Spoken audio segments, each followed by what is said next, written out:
You're welcome once again to the only show that brings you happenings in the world of diplomacy and international relations. My name is Harriet Nati. The show comes off every Saturday between the hours of 4 to 5 o'clock p.m. on Pan-African television. We are also in over 40 African countries in the interest of Pan-Africanism, and we are very, very active on social media, so you can always catch up with us and get to know what is happening in this area, either on Facebook or YouTube. And you can also find us in some parts of Europe. So today we have the privilege of hosting one of the ambassadors we've been chasing for a very long time. The minute I got to know there was a new ambassador, I said I am very much interested to learn more about him as a person, to learn more about him, his portfolio, what he's bringing to the table, what his aspirations are going to be when it comes to bilateral relations between his country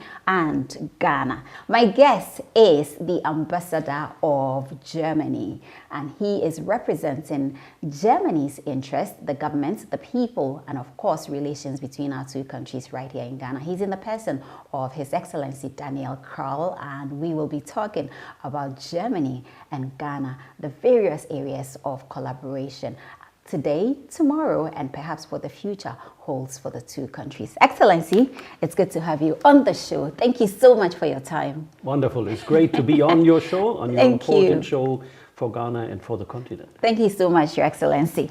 Let me just go straight to it. I know how busy you've been. You've been running around with high-level visits from Germany into our beautiful country. I want to believe there is so much happening that probably is so much of interest to the two countries to further take their relations to the next level. First, let's begin with you as a person. Usually my viewers would like to know who my guest is. How long you've been in the diplomatic service, and of course if you have served in other countries before coming to Ghana, and the way forward. All right. Well, I'm the German ambassador to beautiful Ghana since July 2021. I'm in the Foreign Service, I have to admit, over 30 years now. I have been posted in many areas of the world, but never before in Africa. So Ghana is my very, very first posting in Africa. I'm very excited and feel very privileged to be here. I spent a lot of time of my diplomatic career in Latin America, North America, and also in Asia. But I'm very, very happy to have the privilege to get exposed to, for me, a new culture, the African continent.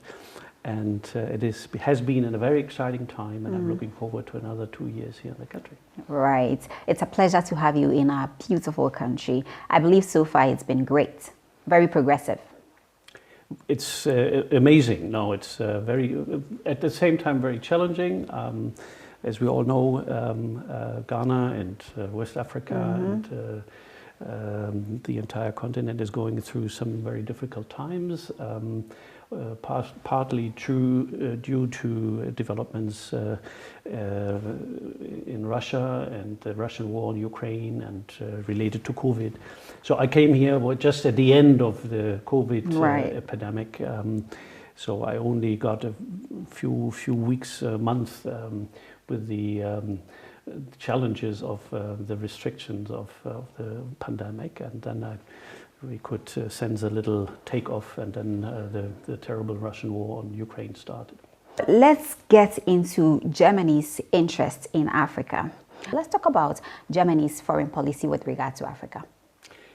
To begin with, the German story with Africa has also its dark side. So we should not hide. We don't want to visit past history. There has been also a time of German colonialism, neighboring Togo and other parts of the continent. So there are also very dark chapters of this relationship. Recently, I think we we are witnessing a strong political push. It started a few years ago. The government of our Prime Minister Angela Merkel at the time was pushing very much for to get industry interested more into investing into the African continent. And I think it is a simple analysis of numbers where it starts. It's Europe has some 400 million, 450 million, depends a little bit on how you set the boundaries. But that is a very small number compared to the population on the African continent, and this population is fastly growing. And so Africa as a continent will become even more important for the future, and also for our businesses. So, but it was basically at the time, and that was when Germany was at the helm of the G20 group, pushing from the political side to get businesses interested, and this is the key of the idea of the Compact with Africa. The idea of the Compact with Africa is to get private sector interested in investing into the future markets in Africa and into the development of the continent. So that is the driving idea behind this Compact with Africa, and it has been started a few years ago, but our Prime Minister, who was the former finance minister, is following up with this idea and strongly believes that this is the way forward for the continent. Recently, I was in a conversation with some counterparts of mine, and we were talking about the new Africa. We were talking about the sudden interest in Africa by Western countries or by the West. And one of my colleagues said, but you know, Asia, we are looking at with a focus on China, has always had a grip on the African continent. It appears there is some geopolitical interest in a way that everybody wants a piece of Africa. Now, from where I sit, I'm thinking that this is a fine opportunity for Africa to also open itself up for the world and see what it can offer the world. From where you sit, I know that you have your interests courtesy Germany, but from the bigger picture, how can Africa leverage this to progress to the Africa we want at the end of the day? Well, as I pointed out, we have a fast-growing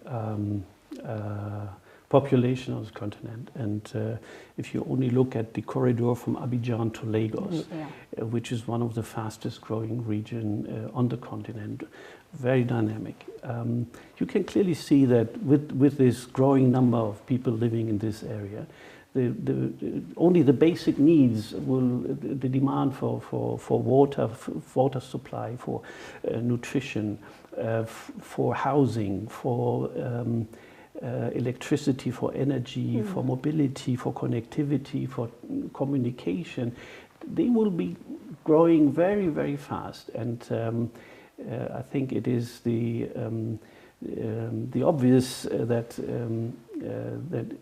there are enormous opportunities, and at the same time it is absolutely crucial to make sure that the continent is capable of triggering self-sustaining development. I think the continent must overcome this natural resource focused development pattern, and should really try to develop the idea of that serving the people is the driving force of any economy. Best practices are worth replicating, and I've always said this in most of my interviews with your counterparts. We want to get to where the West is. We want to progress, we want to develop. We are looking at initiatives that would empower Africa to be able to achieve its aspirations. When it comes to Ghana and Germany, I know there are so many areas that have been identified at the continental level. What is Germany's interest when you look at this huge continent with enormous potential? which areas have you really identified that you think would help us to also grow together? Let me go one step back and Sure. take up this element of triggering a sustainable development. And I would like to make a historic reference to Henry Ford. So when Henry Ford started to build his famous Model T, he realized that he can only sell his cars if the workers in this factory earn enough money to be able to buy such a car. So that is the simple idea. As simple as it is, this is what I think is lacking on the continent. The idea that my own population is the people I have to serve and that are driving in the end our economies. And if you want to stay, I mean, we strongly believe that, as I mentioned, mobility will be a very, very important sector.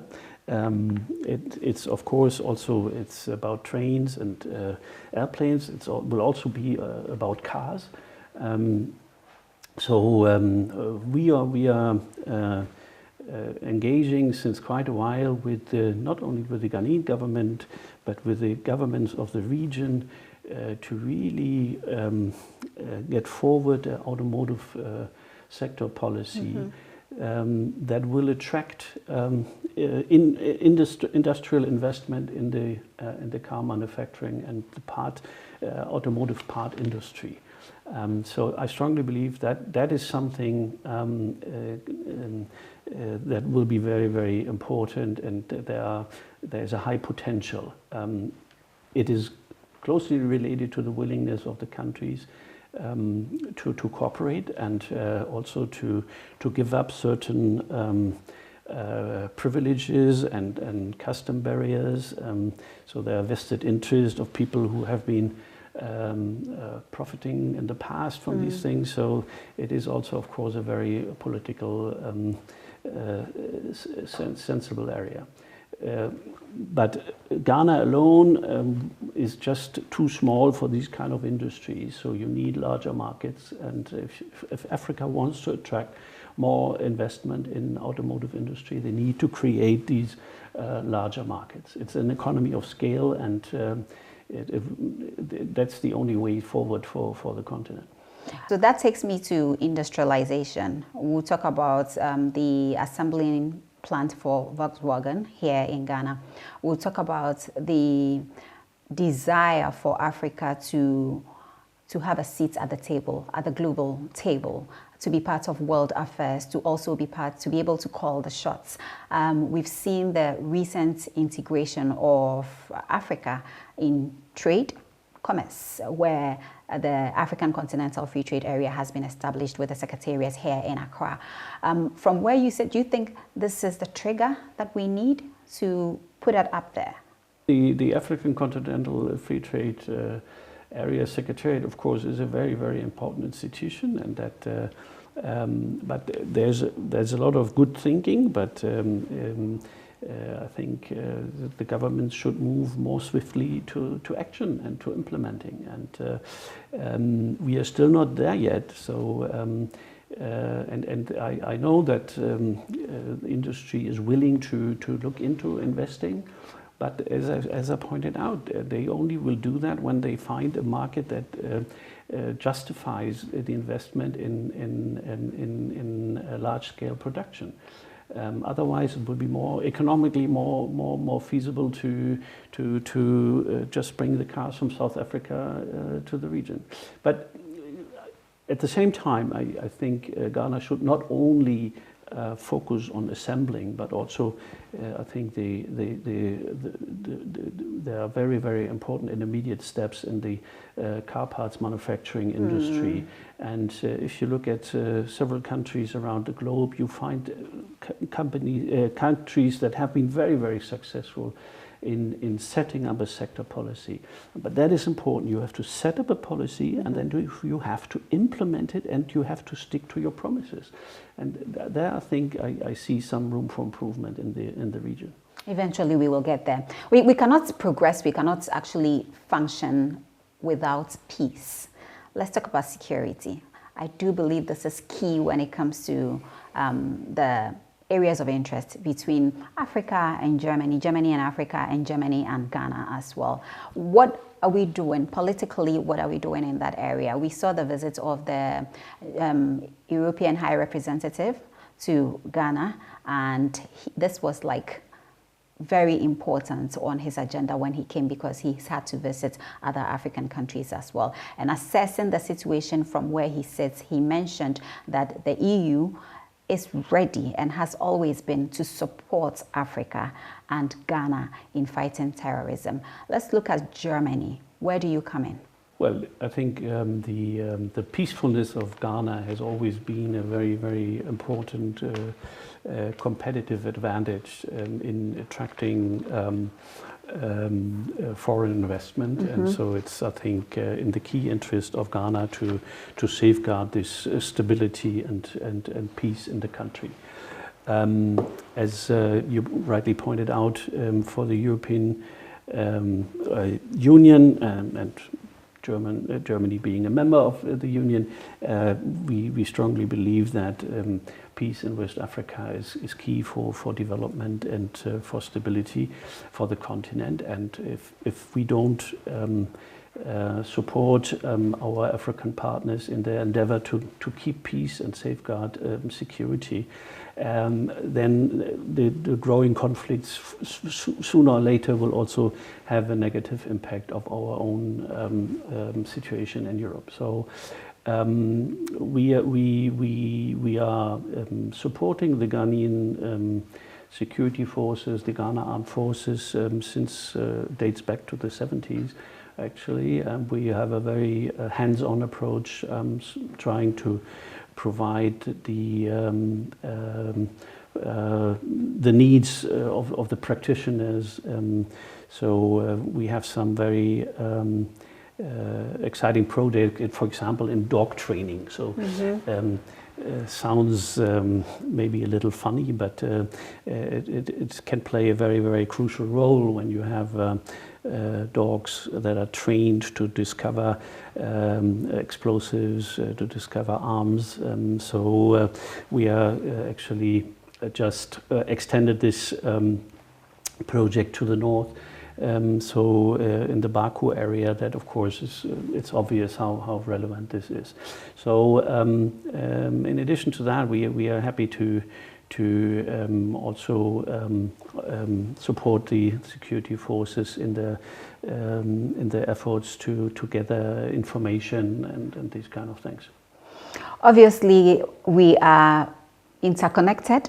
When I say we, I'm talking about globally. The world, countries depend on each other. We are interdependent and interconnected. And so peace in the African region, peace on the African continent would also benefit these development partners, that are with Ghana, as far as we are concerned when it comes to trade, relations, and progress and everything. Let us talk about the visit of Olaf Scholz, the German Chancellor, to Ghana. That has received so much attention worldwide on the African continent. He is not new when it comes to his touch with Africa. I think this would be his third visit, if I'm sure, to Africa, but I think his first in Ghana. So he's very much trying as much as possible to rewrite history when it comes to Germany and Ghana. How significant is his visit to Ghana? Well, I think to really realize the true significance of the visit, you have to look at the context of and the time when it took place. I mentioned earlier the horrible war Russia waged on the Ukraine, which of course is affecting all European countries in a very sincerely manner. But at the same then the deadly attack of Hamas on Israel happened, and so we are in a very, very critical situation in the Middle East.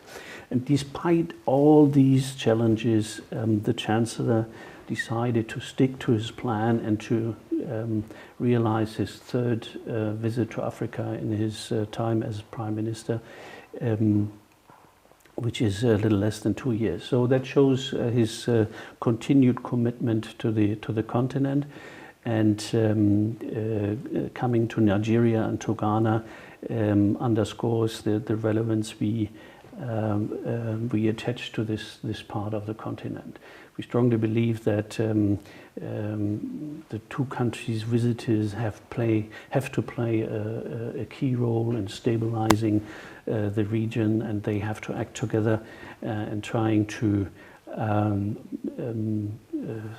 stabilize the countries in the area. Right, so this is of high interest to Germany as well. It's very strategic. I do know that one of the things that also was high on his agenda when it comes to Germany's interest in the continent and, of course, relations with these countries would be renewable energy. We are looking at how we can move past. We are experiencing serious climate change right now. We are calling for climate action. We are calling for sustainable initiatives. In that particular area, we also saw the visit of some high-profile officials from Germany. I think a few days ago, I was here at your residence, and the topic of the conversation was centered around renewable energy. Let's talk about this.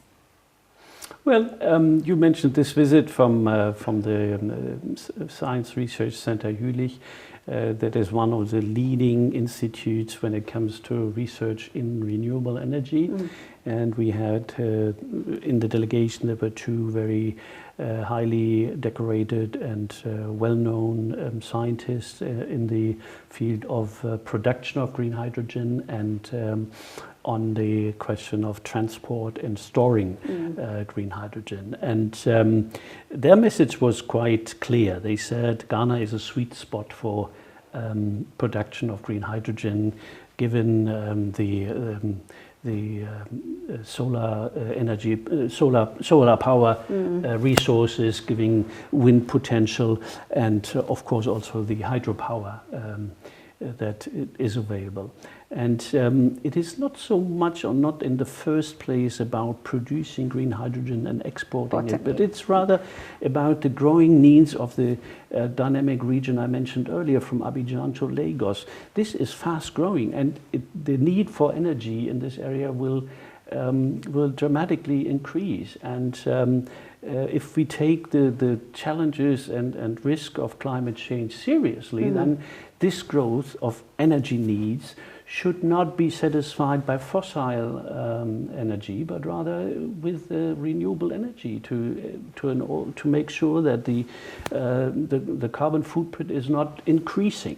And at the same time, it might even be more cost efficient. More cost efficient if you look at renewables rather than looking at nuclear energy options or others. So there are amazing developments taking place in this field. Not everything is yet ready to be implemented or offered in the market, but within the next 3-4 years, there are dramatic scientific developments are being realized, and I always say Ghana should take time and look into what is in for Ghana in this amazing development. And just look at the mining industry in the country and in the region. They have huge energy needs. They are normally far away from the grids, and that's a very, very attractive context for investing into renewable energy.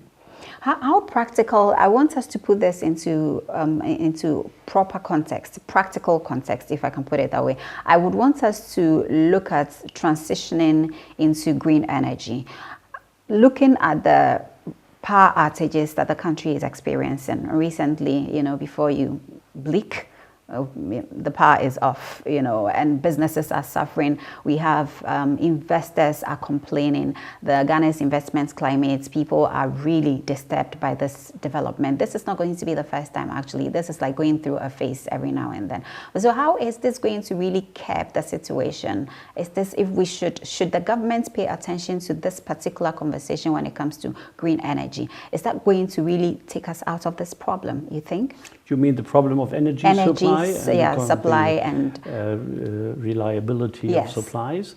Well, from my talks with industry, I learned that the main reason for industrial companies to invest into renewable energy these days is not related to price, it's not related to the carbon footprint, but it's related to the question of reliability of energy supplies. So they do this investment in order to be independent from any kind of blackouts in the grid. And as I said, we will have growing needs growing needs of the population, of the industry. So there's a huge potential out there, and I mean it's so exciting to listen to these scientists. Exactly. They now have developed technologies to integrate the hydrogen molecule into other liquids. So in order to store and transport hydrogen, you will no longer need to compress the hydrogen or to cool it down to minus 250 or something degrees, which is always very costly. But you can use it with existing infrastructures like diesel. And that, of course, makes hydrogen a very, very exciting source of energy, and also to a very exciting option for storing energy. So storing this huge potential of solar energy you have in Ghana, and making it usable for industry and other areas. It's very, very exciting. And I strongly would invite Ghana to look at it and find out what is in for Ghana industry, for the people of Ghana. I'm going to take a break. When I come back, we'll talk about the soft power approach to fostering relations between Germany and Ghana. We'll talk about Boga High Life. I was here. It was so exciting, so interesting. You're still watching Diplomatic Affairs with me, Harriet Nati. My guest is the Ambassador of Germany to Ghana, His Excellency Daniel Kroll, and it's all about bilateral or diplomatic ties between Germany and Ghana. We are looking at the various areas of interest in terms of collaboration, and of course, we are looking at how best both parties can actually win when it comes to this beautiful relationship between our two countries. I will be back. We'll talk about something very interesting. You need to stick and stay with us.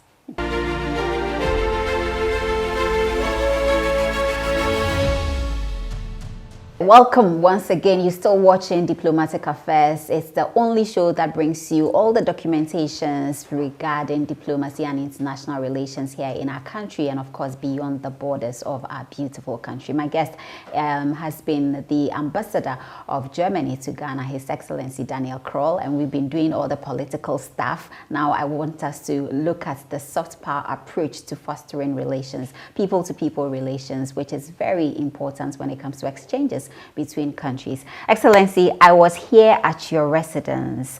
Now, events that led to the celebration of your Unity Day were phenomenal, and it was very much of give and take. It's a win-win situation for us. What I'm talking about is culture. Cultural diplomacy seems to be one of the approaches that you have adopted in bringing our people together. There was the Boga High Life. I never knew you really enjoyed high life that much until that night. You know, I saw you swinging your waist, moving up and down, and it was very nice. Let's talk about what this is to achieve when it comes to diplomatic ties between our two countries. Well, I think culture, music in particular here in Ghana is it's something very, very close to the heart of the people, and so I strongly believe that using music as a transmitter of messages is very, very useful. regarding high life, I mean, I recall when I was informed that I will be sent to Accra to become Germany's ambassador to Ghana. I was having dinner with friends, and then we pulled out some CDs and put on some African music. And to my surprise, it was a CD with High Life produced in Accra. So wow. High Life was with me from the very beginning.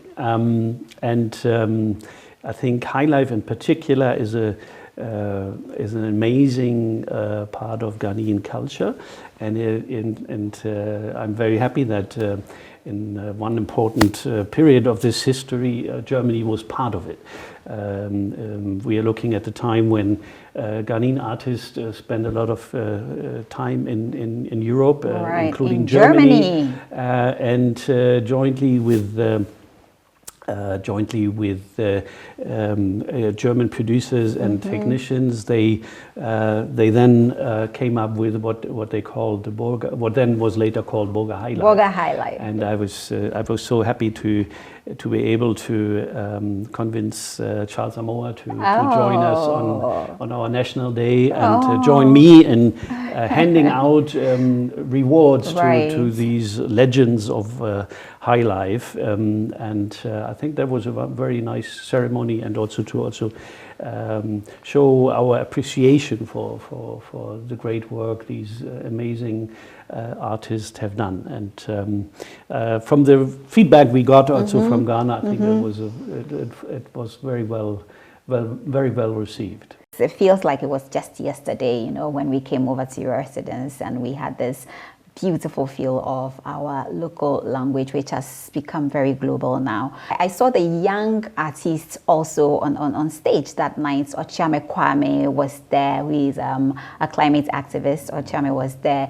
Uela was there as well. I mean, do you think this is one of the ways that can bring our people together and break the prejudices, the differences, and all of that, you know, and get us to just stay on one page and pursue our interests at the end of the day? Yes, I strongly believe, as I pointed out earlier, that music is how you can bring people together, and bringing people together might offer the opportunity to also share other ideas. I was very, very happy that we had a very interesting range of artists, and the element that was common to all of them was the fact that there was a strong link to Germany. We had Viala, who actually started her international career thanks to a visa issued by the German embassy. Yeah. She told me that story that evening, and that I think her applications with other embassies were refused, and at that time we were somebody was apparently smart enough to open this door for her, and now she is a very, very strong voice of the North and the young people, and very much like her message of encouraging young Ghanaians to live up to their ambitions, and we have somebody like Black Prophet, who has a double nationality and spends time of the year in Germany, in the Black Forest, and with his family there. And so there's also a very, very, very close link. You refer to the Ghanaian youth, talking of the youth getting their voices out there, empowering them. I've watched from a distance how passionate you are when it comes to creating opportunities and enabling environments that would accommodate the youth and all they have to offer. You talk about Ghana's youth as the finest gold. Do you think, I mean, we haven't found a way to utilize this fine gold when it comes to growing our country or taking it to the next level? What do you think? Because you're very passionate each time you talk about the Ghanaian I'm youth. very passionate, and the term I normally use is it's the new gold of Ghana. The new gold of you Ghana. have the gold in the earth, and in the ground, but I think the most precious resources Ghana has these days is the youth and the talents and the young people who are eager to learn and once they have graduated, they want to move forward. So that is so key for development. As we all know, it's nice to have resources, but at the end, it's our future is knowledge based around the globe, and so that is the real goal of Ghana. And I'm very pleased to see the amazing infrastructure that is in place when it comes to higher education. You have amazing universities who are attracting students from the entire continent, and so that is a very, very important infrastructure in place. But when it comes to employment in the country, in the region, then of course there are enormous challenges, and this is what I hope that we can, with investments in the private sector, can help to overcome. And but they're very exciting new ways of integrating Ghanaian talents into the world labor market, especially in the IT sector. There are German companies who started to offer Ghanaian IT talents a possibility to work here and live here in Ghana, because that's what most of the people want. They want to live and work here in beautiful Ghana, to start their family and be happy here in Ghana. But at the same time, they also would want to be part of the exciting international development. Right. And so offering them the possibility to get the social skills to integrate themselves into the working groups in the IT world is proving very, very successful. And I'm sure there are many more applications in this kind. Whenever I have the opportunity to speak with any foreign mission, head of any of the foreign missions in the country, and I put a word out there, and I get a lot of feedback, interested in the opportunities that exist between our two countries. What are some of the interesting initiatives that you think that Ghanaian youth would want to look at when it comes to Ghana and Germany relations, just from where you sit? Well, there's we are trying to set up some custom-tailored offers to Ghanaians who would like to qualify for employment opportunities in Europe or in Germany in particular. We are working on ways on adding some language skill training. Right. As you're aware that for Ghanaian talents, it is in the first place so much easier to go to the UK, to Canada, to the US, to all these English-speaking countries. So there is, of course, a barrier, and so we have to try to make it as easy as possible for Ghanaians who would like to overcome this barrier, and this is what we are currently working on. Excellency, final words. What does the future look like for both of us, the countries? The both of the countries? Yes. I think we share the challenges we are facing in our regions. Again, I mentioned earlier the Russian war is very, very important for all future development in the European continent, and the same is with Ghana. It's also very it's facing challenges, spillover risk from terrorism, from the Sahel, and so on. So I think that is preoccupying, but we should all focus on the opportunities we find in working closely together. We should find some kind of closeness when it comes to the things that brings us together more than the things that actually divide us. And of course, this has been another interesting episode where I get to sit with the ambassador of Germany to Ghana, His Excellency Daniel Crow, for us to elaborate on the various areas of bilateral ties between our two countries, from politics to culture to social to you name it, investments, creating opportunities for each other. Germany needs Ghana, Ghana also needs Germany. So the best thing is for us to come together, explore all the opportunities, the avenues, and see how best it can be a win-win situation for us. Thank you so much, Excellency, once again for your time. And it's been great speaking to you. Finally, I can let you breathe.